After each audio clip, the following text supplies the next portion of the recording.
भगवान श्री कृष्ण आपकी समस्त मनोकामनाओं को पूर्ण करें। आज है 19 मई 2026, दिन है मंगलवार और आज आप सुनेंगे पुरुषोत्तम मास की कथा का तीसरा अध्याय। तो भगवान श्री कृष्ण का ध्यान करके आज की पावन कथा का प्रारंभ करते हैं। सूत जी कहते हैं, राजा परीक्षित के पूछने पर भगवान शुक द्वारा कथित परम पुण्यपद श्रीमद् भागवत शुकदेव जी के प्रसाद से सुनकर और अनंतर राजा का मोक्ष भी देखकर अब यहाँ यज्ञ करने को उद्यत ब्राह्मणों को देखने के लिए मैं यहाँ आया हूँ और यहाँ यज्ञ में दीक्षा लिए हुए ब्राह्मणों का दर्शन करके मैं कृतार्थ हुआ। ऋषि बोले, हे साधो, अन्य विषय की बातों को त्याग कर भगवान कृष्ण द्वैपायन के प्रसाद से उनके मुख से जो कुछ भी आपने सुना है वही अपूर्व विषय हे सूत जी आप हम लोगों से भी कहिए। हे महाभाग, संसार में जिससे परे कोई सार नहीं है, ऐसी मन को प्रसन्न करने वाली और जो सुधा से भी अधिकतर हितकर है, ऐसी पुण्य कथा हम लोगों को सुनाइए। सूत जी बोले, विलोम अर्थात ब्राह्मण के चरु में क्षत्रिय का चरु मिल जाने से उत्पन्न होने पर भी मैं धन्य हूँ। जो श्रेष्ठ पुरुष भी आप लोग मुझसे पूछ रहे हैं, भगवान व्यास के मुख से जो मैंने सुना है वह यथा ज्ञान मैं कहता हूँ। एक समय नारद मुनि नर नारायण के आश्रम में गए, जो आश्रम बहुत से तपस्वियों, सिद्धों तथा देवताओं से भी युक्त है और बैर, बहेड़ा, आंवला, बेल, आम, अमड़ा, कैत, जामुन, कदम्बादि और भी अनेकों वृक्षों से सुशोभित है। भगवान विष्णु के चरणों से निकली हुई पवित्र गंगा और अलकनंदा भी जहाँ बह रही हैं। ऐसे नर नारायण के स्थान में श्री नारद मुनि ने जाकर उन पर ब्रह्म नारायण को, जिनका मन सदा चिंतन में लगा रहता है, जिसके जितेंद्रिय, काम, क्रोध आदि छहों शत्रुओं को जीते हुए हैं, अत्यंत प्रभा जिनके शरीर से चमक रही है, ऐसे देवताओं के भी देव तपस्वी नारायण को साष्टांग दंडवत प्रणाम कर और हाथ जोड़कर नारद उस मुनि व्यापक प्रभु की स्तुति करने लगे। नारद जी बोले, हे देवदेव, हे जगन्नाथ, हे कृपा सागर, हे सतपते, आप सत्यव्रत हो, त्रिसत्य हो, सत्य आत्मा हो और सत्य संभव हो। हे सत्ययोने, आपको नमस्कार है। मैं आपकी शरण में आया हूँ। आपका जो तप है वह संपूर्ण प्राणियों की शिक्षा के लिए और मर्यादा की स्थापना के लिए है। यदि आप तपस्या ना करें तो जैसे कलयुग में एक के पाप करने से सारी पृथ्वी डूबती है, वैसे ही एक के पुण्य करने से सारी पृथ्वी तरती है। इसमें तनिक भी संदेह नहीं है। पहले सतयुग में जैसे एक पाप करता था तो पापी सभी हो जाते थे, ऐसी स्थिति हटाकर कलयुग में केवल कर्ता ही पापों से लिप्त होता है। यह आपके तप की स्थिति है। हे भगवान, कलयुग में जितने प्राणी हैं सब विषयों में आसक्त हैं। स्त्री, पुत्र, गृह में लगा है चित्त जिनका, ऐसे प्राणियों का हित करने वाला जो हो और मेरा भी थोड़ा कल्याण हो जाए, ऐसा विषय विचार करके केवल आप ही कहने के योग्य हैं। वही आपके मुख से सुनने की इच्छा से मैं ब्रह्मलोक से यहाँ आया हूँ। आप ही उपकार प्रिय विष्णु हैं, ऐसा वेदों में निश्चित है। इसलिए लोकोपकार के लिए कथा का सार इस समय आप सुनाइए, जिसके श्रवण मात्र से निर्भय मोक्ष पद को प्राप्त करते हैं। इस प्रकार नारद जी का वचन सुनकर भगवान ऋषि आनंद से खिलखिला उठे और भुवन को पवित्र करने वाली पुण्य कथा आरंभ की। श्री नारायण बोले, हे नारद, गोपों की स्त्रियों के मुख कमल के भ्रमर, रास के ईश्वर, रसिकों के आभरण, वृंदावन बिहारी, व्रज के पति आदि पुरुष भगवान की पुण्य कथा को कहता हूँ, जो निमेष मात्र समय में जगत को उत्पन्न करने वाले हैं। उनके कर्मों को हे वत्स इस पृथ्वी पर कौन वर्णन कर सकता है। हे नारद मुने, आप भी भगवान के चरित्र का सरस सार जानते हैं और यह भी जानते हैं कि भगवत चरित्र वाणी द्वारा नहीं कहा जा सकता, तथापि अद्भुत पुरुषोत्तम महात्मा आदर से कहते हैं। यह पुरुषोत्तम महात्मा दरिद्रता और वैधव्य को नाश करने वाला, यश का दाता एवं सत्पुत्र और मोक्ष को देने वाला है, अतः शीघ्र ही इसका प्रयोग करना चाहिए। तब नारद जी बोले, हे मुने, पुरुषोत्तम नामक कौन देवता है, उनका महात्म्य क्या है, यह अद्भुत सा प्रतीत होता है, अतः आप मुझसे विस्तार पूर्वक कहिए। सूत जी बोले, श्री नारद जी का वचन सुनकर नारायण क्षण मात्र पुरुषोत्तम में अच्छी प्रकार से मन लगाकर बोले। श्री नारायण बोले, पुरुषोत्तम, यह मास का नाम जो पड़ा है वह भी कारण से युक्त। पुरुषोत्तम मास के स्वामी दया सागर पुरुषोत्तम ही हैं, इसीलिए ऋषिगण इसको पुरुषोत्तम मास कहते हैं। पुरुषोत्तम मास के व्रत करने से भगवान पुरुषोत्तम प्रसन्न होते हैं। नारद जी बोले, चैत्र आदि जो मास हैं वे अपने अपने स्वामी देवताओं से युक्त हैं, ऐसा मैंने सुना है, परंतु उनके बीच में पुरुषोत्तम नाम का मास नहीं सुना है। पुरुषोत्तम मास कौन है और पुरुषोत्तम मास के स्वामी कृपा के निधि पुरुषोत्तम कैसे हुए। हे कृपानिधे, यह आप मुझसे कहिए। इस मास का स्वरूप विधान के सहित हे प्रभु कहिए। हे सतपते, इस मास में क्या करना, कैसे स्नान करना, क्या दान करना, इस मास का जप, पूजा, उपवास आदि क्या साधन है, कहिए। इस मास के विधान से कौन देवता प्रसन्न होते हैं और क्या फल देते हैं। इसके अतिरिक्त और जो कुछ भी तथ्य हो वह हे तपोधन कहिए। साधु दीनों के ऊपर कृपा करने वाले होते हैं, वे बिना पूछे कृपा करके सदुपदेश दिया करते हैं। इस पृथ्वी पर जो मनुष्य दूसरों के भाग्य के अनुवर्ती, दरिद्रता से पीड़ित, नित्य रोगी रहने वाले, पुत्र चाहने वाले, जड़, गूंगे, ऊपर से अपने को बड़े धार्मिक दर्शाने वाले, विद्याविहीन, मलिन वस्त्रों को धारण करने वाले, नास्तिक, पर स्त्रीगामी, नीच, जर्जर, दास वृत्ति करने वाले, आशा जिनकी नष्ट हो गई है, संकल्प जिनके भग्न हो गए हैं, तत्व जिनके क्षीण हो गए हैं, कुरूपी, रोगी, कुष्ठी, टेढ़े मेढ़े अंग वाले, अंधे, इष्ट वियोग, मित्र वियोग, स्त्री वियोग, आप्त पुरुष वियोग, माता पिता विहीन, शोक दुख आदि से सूख गए हैं अंग जिनके, अपनी इष्ट वस्तु से रहित उत्पन्न हुआ करते हैं, किस अनुष्ठान के करने और सुनने से पुनः उत्पन्न ना हो, हे प्रभु ऐसा प्रयोग हमको सुनाइए। वैधव्य, वंध्यादोष, अंगहीनता, दुष्ट व्याधियां, रक्त पित्त आदि, मिर्गी, राज यक्ष्मा आदि जो दोष हैं, इन दोषों से दुखित मनुष्यों को देखकर हे जगन्नाथ मैं दुखी हूँ, अतः मेरे ऊपर दया करके हे ब्रह्मन मेरे मन को प्रसन्न करने वाले विषय को विस्तार से कहिए। हे प्रभु आप सर्वज्ञ हैं, समस्त तत्वों के आयतन हैं। सूत जी बोले। इस प्रकार नारद के परोपकारी मधुर वचनों को सुनकर देवदेव नारायण चंद्रमा की तरह शांत महामुनि नारद से नए मेघ के समान गंभीर वचन बोले। हरे कृष्णा। आज की कथा का यहीं पर समापन करती हूँ और नारद जी से भगवान ने क्या कहा ये आप सुनेंगे कल की कथा में। और अब आप सुनेंगे पद्म पुराण की कथा। और पद्म पुराण की कथा में आजकल आप सुन रहे हैं तीर्थों का वर्णन, जो कि नर्मदा नदी और गोदावरी नदी के किनारे स्थित हैं। किस क्रम से इन तीर्थों की यात्रा करनी चाहिए ये बता रहे हैं नारद जी धर्मराज युधिष्ठिर से। तो नारद जी कहते हैं, हे युधिष्ठिर, तदनंतर भक्तिपूर्वक भार्गवेश्वर तीर्थ की यात्रा करें। वहाँ स्नान करने से मनुष्य सब पापों से मुक्त हो जाता है।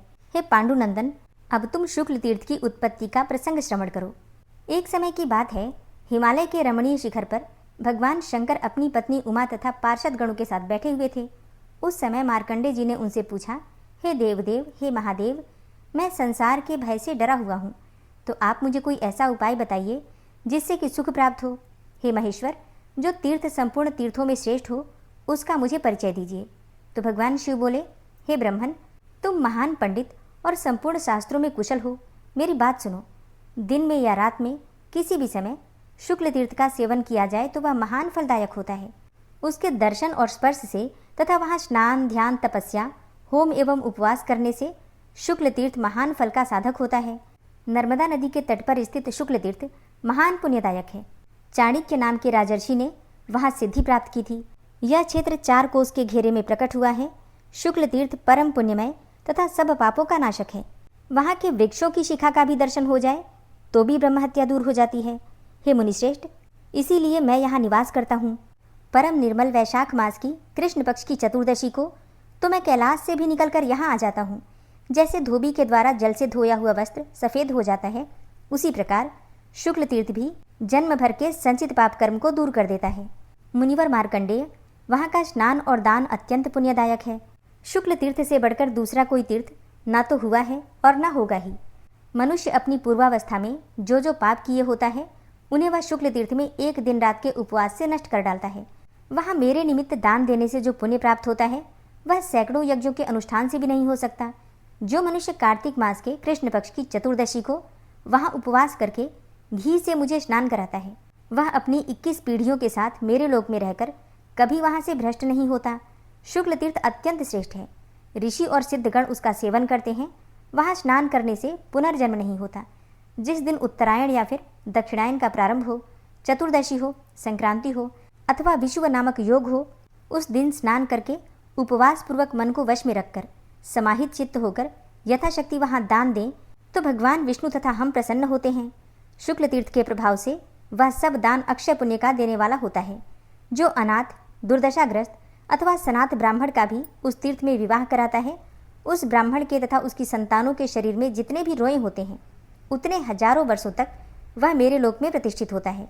नारद जी कहते हैं, हे राजा युधिष्ठिर, शुक्ल तीर्थ से गो तीर्थ में जाना चाहिए। उसका दर्शन करने मात्र से मनुष्य पाप रहित हो जाता है। वहाँ से कपिला तीर्थ की यात्रा करनी चाहिए, वह एक उत्तम तीर्थ है। हे राजन, वहाँ स्नान करके मानव सहस्त्र गोदान का फल प्राप्त करता है। ज्येष्ठ मास आने पर विशेषतः चतुर्दशी तिथि को उस तीर्थ में उपवास करके जो मनुष्य भक्तिपूर्वक घी का दीपक जलाता, घृत से भगवान शंकर को स्नान कराता, घी सहित श्रीफल का दान करता तथा अंत में प्रदक्षिणा करके घंटा और आभूषणों के सहित कपिला गौ को दान में देता है, वह साक्षात भगवान शिव के समान होता है तथा उसे इस लोक में पुनः जन्म नहीं लेना पड़ता। हे राजेंद्र, वहां से परम उत्तम ऋषि तीर्थ की यात्रा करें। उस तीर्थ के प्रभाव से द्विज पाप मुक्त हो जाता है। ऋषि तीर्थ से गणेश्वर तीर्थ में जाना चाहिए, वह बहुत उत्तम तीर्थ है। श्रावण मास के कृष्ण पक्ष की चतुर्दशी को वहां स्नान करने मात्र से मनुष्य रुद्रलोक में सम्मानित होता है। वहां पितरों का तर्पण करने पर तीनों ऋणों से छुटकारा मिल जाता है। गणेश्वर के पास ही गंगावदन नामक उत्तम तीर्थ है। वहां निष्काम या सकाम भाव से भी स्नान करने वाला मानव जन्म भर के पापों से मुक्त हो जाता है, इसमें तनिक भी संदेह नहीं है। पर्व के दिन वहां सदा स्नान करना चाहिए। उस तीर्थ में पितरों का तर्पण करने पर मनुष्य तीनों ऋणों से मुक्त हो जाता है। उसके पश्चिम और थोड़ी ही दूर पर दशाश्वमेधिक तीर्थ है। वहां भादों के महीने में एक रात उपवास करके जो अमावस्या को स्नान करता है, वह भगवान शंकर के धाम को जाता है। वहां भी पर्व के दिनों में सदा ही स्नान करना चाहिए। उस तीर्थ में पितरों का तर्पण करने से अश्वमेध यज्ञ का फल प्राप्त होता है। दशाश्वमेध से पश्चिम भृगु तीर्थ है, जहाँ ब्राह्मण श्रेष्ठ भृगु ने 1000 दिव्य वर्षों तक भगवान शंकर की उपासना की थी। तभी से ब्रह्मा आदि संपूर्ण देवता और किन्नर भृगु तीर्थ का सेवन करते हैं। यह वही स्थान है जहाँ भगवान महेश्वर भृगु जी पर प्रसन्न हुए थे। उस तीर्थ का दर्शन होने पर तत्काल ही पापों से छुटकारा मिल जाता है। जिन प्राणियों की वहाँ मृत्यु होती है, उन्हें गुह्याति गुह्य गति की प्राप्ति होती है, इसमें तनिक भी संदेह नहीं है। यह क्षेत्र अत्यंत विस्तृत तथा संपूर्ण पापों का नाश करने वाला है। वहाँ स्नान करके मनुष्य स्वर्ग को जाते हैं तथा जिनकी वहाँ मृत्यु होती है, वे फिर संसार में जन्म नहीं लेते, मुक्त हो जाते हैं। उस तीर्थ में अन्न, सुवर्ण, जूता और यथाशक्ति भोजन देना चाहिए। इसका पुण्य अक्षय होता है। जो सूर्य ग्रहण के समय वहाँ स्नान करके इच्छानुसार दान करता है, उसके तीर्थ स्नान और दान का पुण्य अक्षय हो जाता है। जो मनुष्य एक बार भृगु तीर्थ का महात्म्य श्रवण कर लेता है, वह सब पापों से मुक्त होकर रुद्रलोक में जाता है। हे राजेंद्र, वहाँ से परम उत्तम गौतमेश्वर तीर्थ की यात्रा करनी चाहिए। जो मनुष्य वहाँ स्नान करके उपवास करता है, वह सुवर्णमय विमान पर बैठकर ब्रह्मलोक में जाता है। तदनंतर धौत पाप नामक तीर्थ में जाना चाहिए। वहाँ स्नान करने से ब्रह्म हत्या दूर होती है। इसके बाद हिरण्यदीप नाम से विख्यात तीर्थ में जाएं तो वह सब पापों का नाश करने वाला है। वहाँ स्नान करने से मनुष्य धनी होता है, रूपवान होता है। वहाँ से कनखल की यात्रा करें। यह बहुत बड़ा तीर्थ है। वहाँ गरुड़ जी ने तपस्या की थी। जो मनुष्य वहाँ स्नान करता है, उसकी रुद्रलोक में प्रतिष्ठा होती है। तदनंतर सिद्ध जनार्दन तीर्थ की यात्रा करें।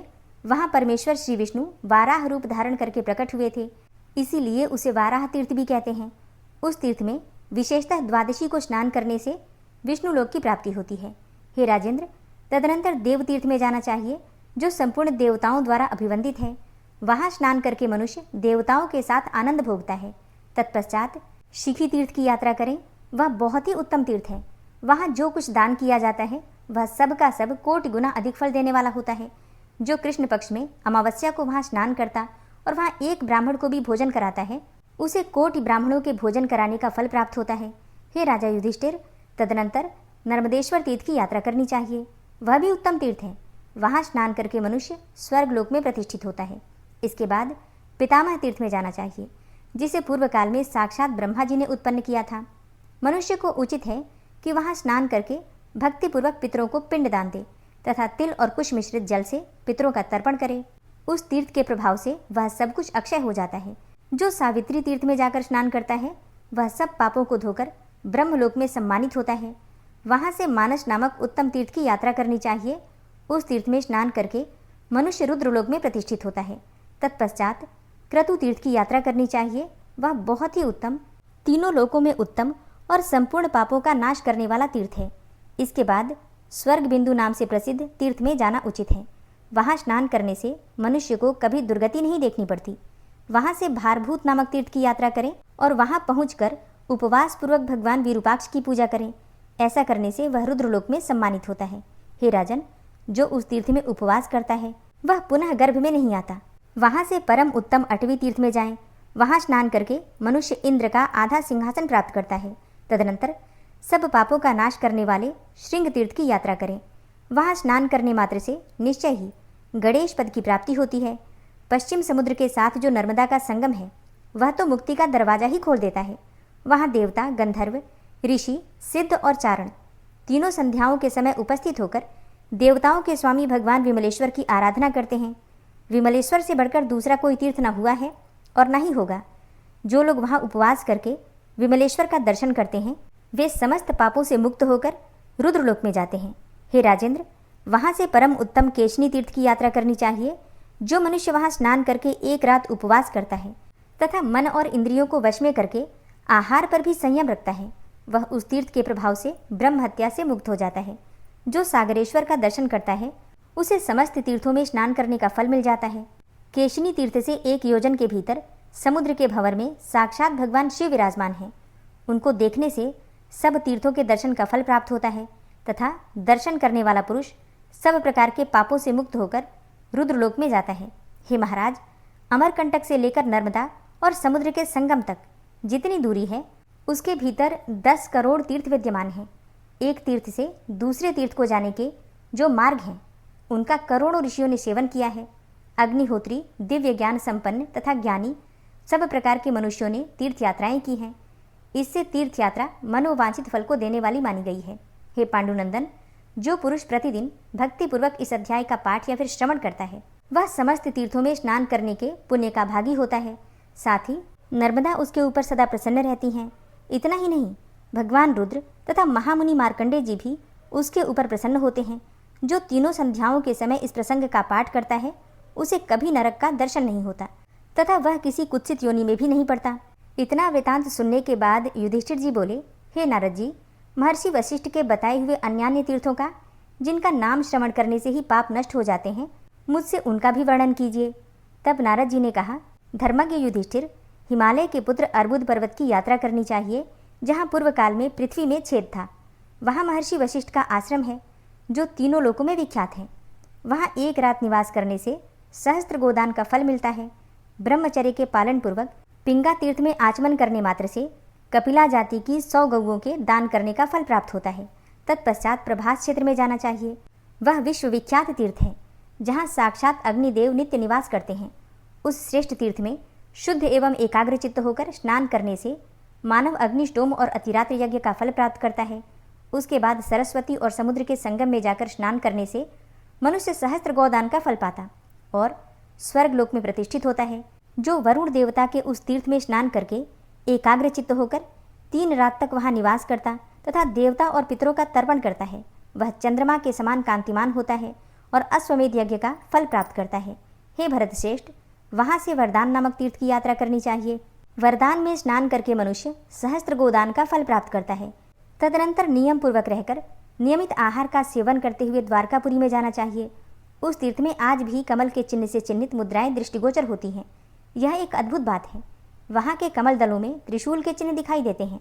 वहाँ महादेव जी का निवास है। जो समुद्र और सिंधु नदी के संगम पर जाकर वरुण तीर्थ में स्नान करता और एकाग्रचित्त होकर देवताओं, ऋषियों और पितरों का तर्पण करता है, वह अपने तेज से दे दीप्यमान होकर वरुण लोक में जाता है। हे युधिष्ठिर, मनीषी पुरुष कहते हैं कि भगवान शंकुकर्णेश्वर की पूजा करने से 10 अश्वमेध यज्ञों का फल प्राप्त होता है। शंकुकर्णेश्वर तीर्थ की प्रदक्षिणा करके तीनों लोकों में विख्यात तेमी नामक तीर्थ में जाना चाहिए। वह सब पापों को दूर करने वाला तीर्थ है। वहाँ स्नान करके देवताओं सहित रुद्र की पूजा करने से मनुष्य जन्म भर के किए हुए पापों को नष्ट कर डालता है। हे धर्मज्ञ, तदनंतर सबके द्वारा प्रशंसित वसुधारा तीर्थ की यात्रा करनी चाहिए। वहाँ जाने मात्र से ही अश्वमेध यज्ञ का फल प्राप्त हो जाता है।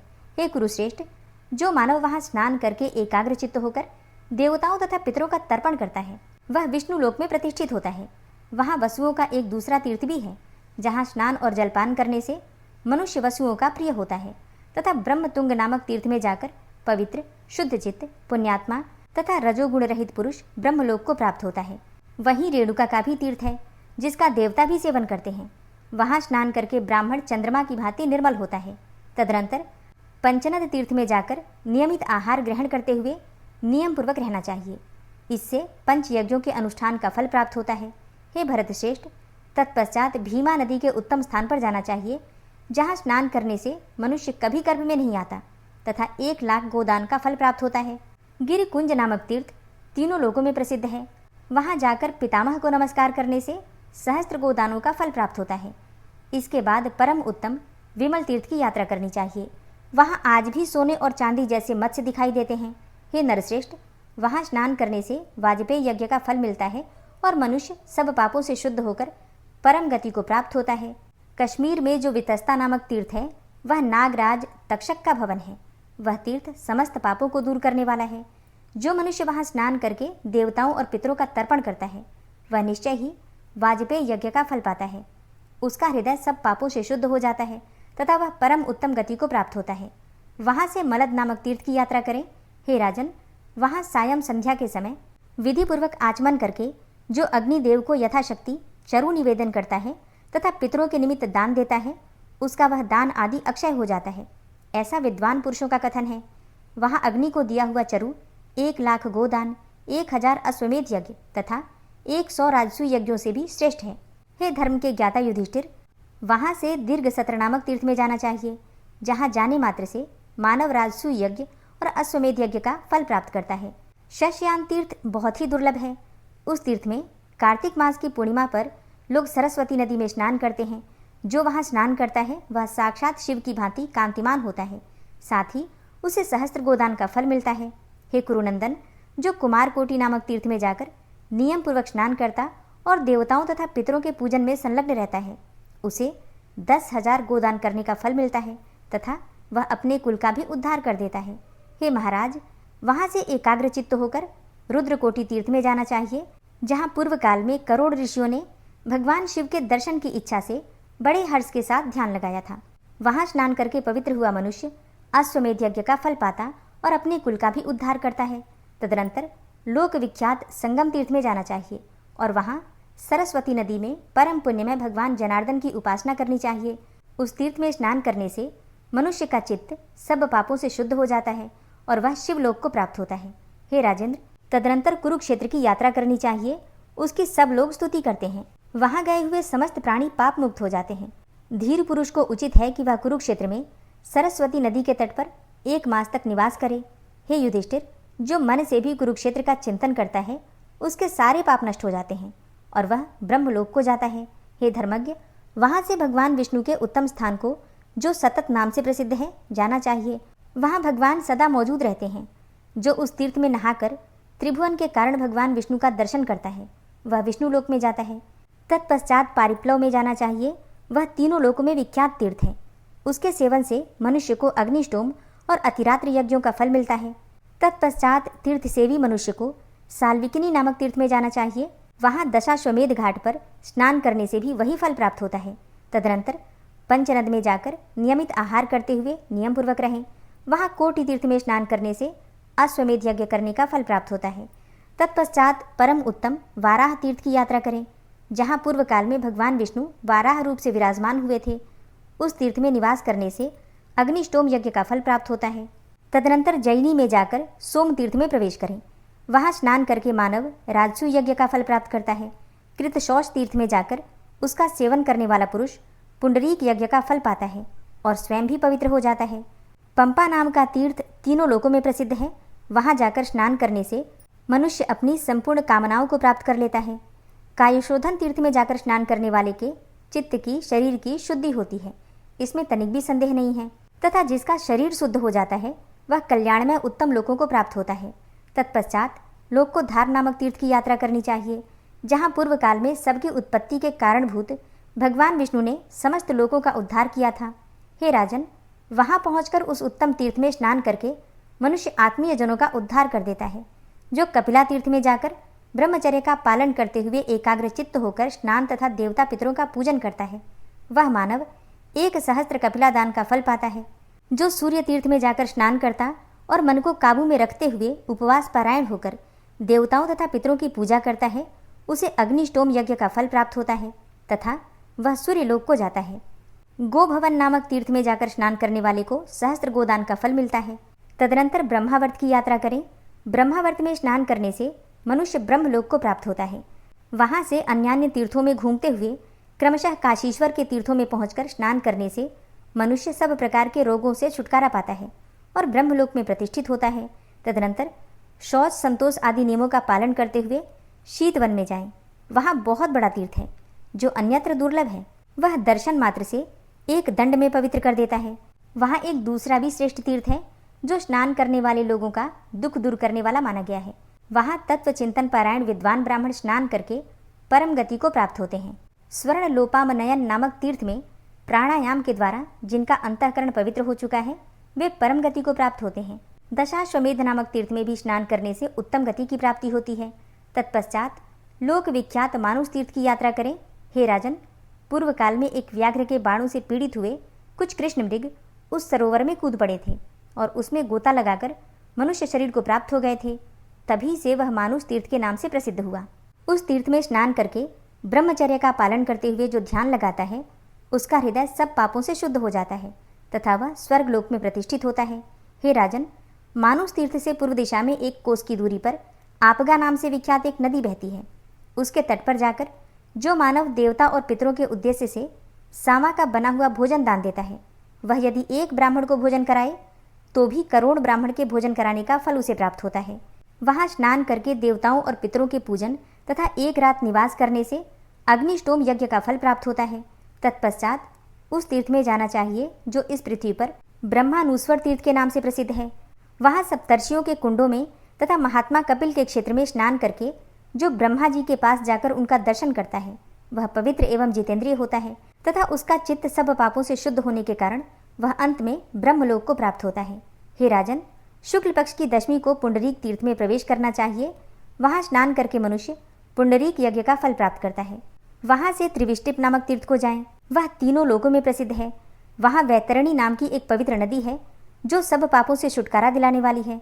वहाँ स्नान करके शूलपाणी भगवान शंकर का पूजन करने से मनुष्य का हृदय सब पापों से शुद्ध हो जाता है तथा वह परम गति को प्राप्त करता है। पाणिख्यात नाम से विख्यात तीर्थ में स्नान और देवताओं का तर्पण करके मानव राजसू यज्ञ का फल प्राप्त करता है। तत्पश्चात विश्व विख्यात मिश्रक अर्थात मिश्रिक में भी जाना चाहिए। हे नृपश्रेष्ठ, हमारे सुनने में आया है कि महात्मा व्यास जी ने द्विजाति मात्र के लिए वहाँ सब तीर्थों का सम्मेलन किया था। अतः जो मिश्रिक में स्नान करता है वह मानो सब तीर्थों में स्नान कर लेता है। हरे कृष्णा।